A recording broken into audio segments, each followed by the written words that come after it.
بسم الله الرحمن الرحيم والصلاة والسلام على سيدنا محمد أشرف المرسلين وعلى آله وصحبه أجمعين. أحبائي الكرام، يسعدني لقياكم في يوم جديد ودرس جديد وصعوبة جديدة. اليوم سوف نرى صعوبة قراءة حرف التاء. Mes chers amis, bonjour. Aujourd'hui, nous allons voir une nouvelle difficulté de la lecture de la langue française. Aujourd'hui, nous allons voir la lettre T. Comment elle se prononce.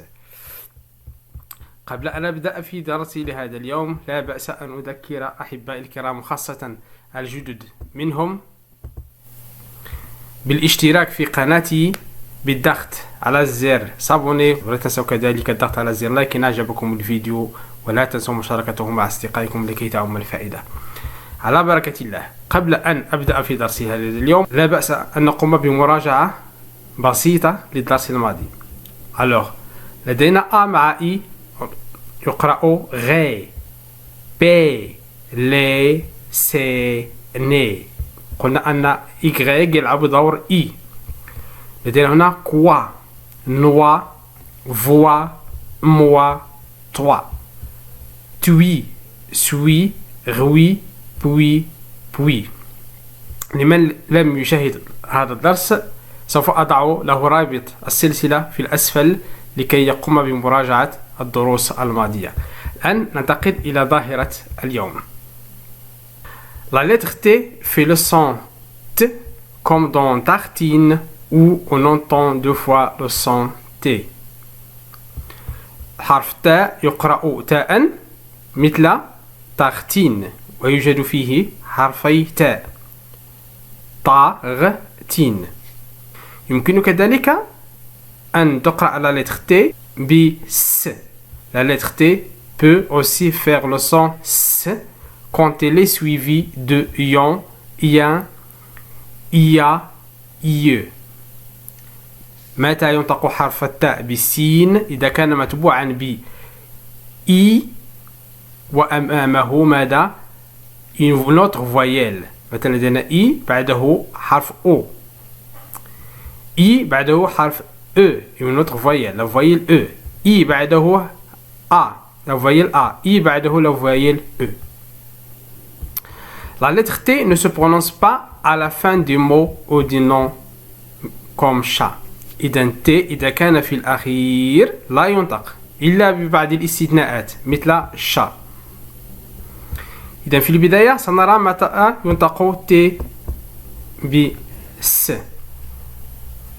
قلنا أن T ينطق بس إذا كان أمامه I متبوع ب une autre voyelle. كأمثلة لهذه الظاهرة لدينا addition. addition هي عملية الجمع addition. soustraction ولا نقول soustraction soustraction. multiplication soustraction هي عملية الطرح. multiplication multiplication هي عملية الضرب. opération opération هي العملية ويطلق على عمليات الرياضيات أو عمليات جراحية une opération chirurgicale. indication indication ولا نقول indication. punition punition العقوبة. caution الغرامة caution. citation citation aviation. ambition ambition طموح. adoption adoption. aération aération. affectation affection affection. acceptation قبول acceptation. portion portion. attention انتبه attention. invention والاختراع invention. ننتقل إلى كلمة أخرى مثلا الكلمة الأولى patience، لدينا la lettre T suivie par I puis E. إذا لدينا حرف التاء متبوع ب I ويتبعه une autre voyelle هي E. patience. صبر. égyptien égyptien مصري. confidentiel سري confidentiel IE. ambitieux ambitieux طموح. des acrobaties des acrobaties إذا الت متبوع ب E. énergie martien martien. لكن هناك دائما كالعادة في اللغة الفرنسية هناك استثناءات. Mais cette règle a des exceptions à ces exceptions. إذن هذه القاعدة لديها استثناءات وهذه الاستثناءات سأذكر فيها فقط البعض. Le T ne doit pas être précédé de son S. إذن لكي ينطق التاء بالسين لا يجب أن يكون مسبوقا بحرف السين مثل هنا نقول أمنيستي ولا نقول أمنيسي أمنيستي. لدينا كذلك بيستيال بيستيال.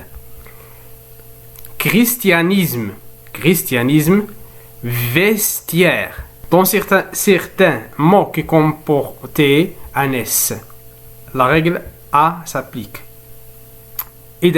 إذا كان بعض الأسماء في أصلها تتضمن حرف السين فإن القاعدة الأولى أي القاعدة A فإنها تطبق. مثلا هذه في الأصل هي شاستيي شاستيي قمنا بإزالة السين فأصبحت شاتيي.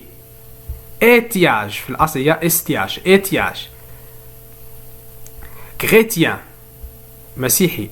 إذن القاعدة الأخرى لدينا القاعدة سي في جميع الأفعال فإننا ننطق تي بدل اس خاصة عندما يكون لدينا نو وفو مثل تيون وتيي وهذا يكون غالبا في لومود سبجونكتيف. مثلا هنا نقول portions nous portions vous portiez nous adoptions nous inventions c'est le verbe inventer adoption c'est le verbe adopter portier c'est le verbe porter نفس الشيء اللي بالنسبة ل portions هو le verbe porter. إذا ننتقل إلى الآن القاعدة الأخيرة les formes verbiales de tenir et ses dérivés. إذن الشكل الذي يكون فيه فعل tenir والأفعال التي تخرج منه. مثلا فعل se tenir je se tiens je maintiens dans les noms dérivés de ces formes verbiales. إذن هناك كذلك بعض الأسماء التي يمكننا أن نستخرجها من هذه الأفعال التي أصلها tenir من عائلة tenir مثل soutien دعم entretien وإصلاح. إذن جميع هذه الكلمات ينطق فيها التاء ولا ينطق بالسين. إذن سنرى كذلك بعد الكلمات التي ينطق التاء بالتاء. لدينا موتو طومات توتال باتو ماتان تان بات. يمكن أن يأتي التاء مضاف هنا بوت شات تنو retenu monde route fête tomate boîte fourchette brouette pirouette pistache tablier. ننتقل إلى ظاهرة أخرى.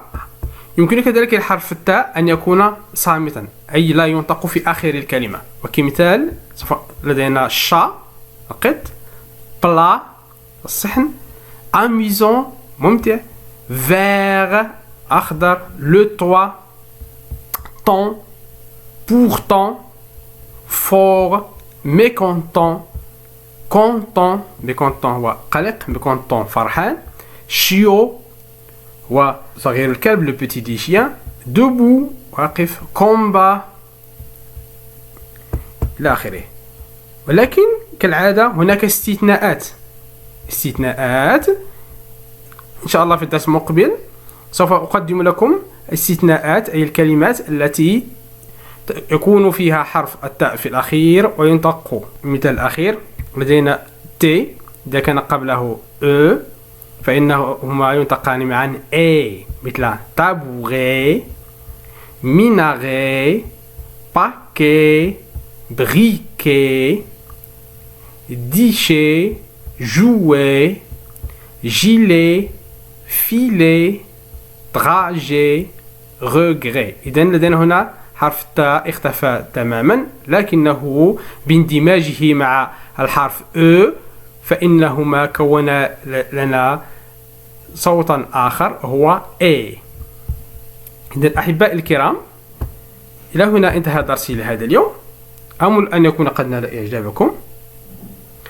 أستودعكم الله الذي لا تضيع ودائعه. السلام عليكم ورحمة الله تعالى وبركاته. ولا تنسوا دعمنا بالاشتراك ولايكاتكم ومشاركة الفيديو مع أصدقائكم.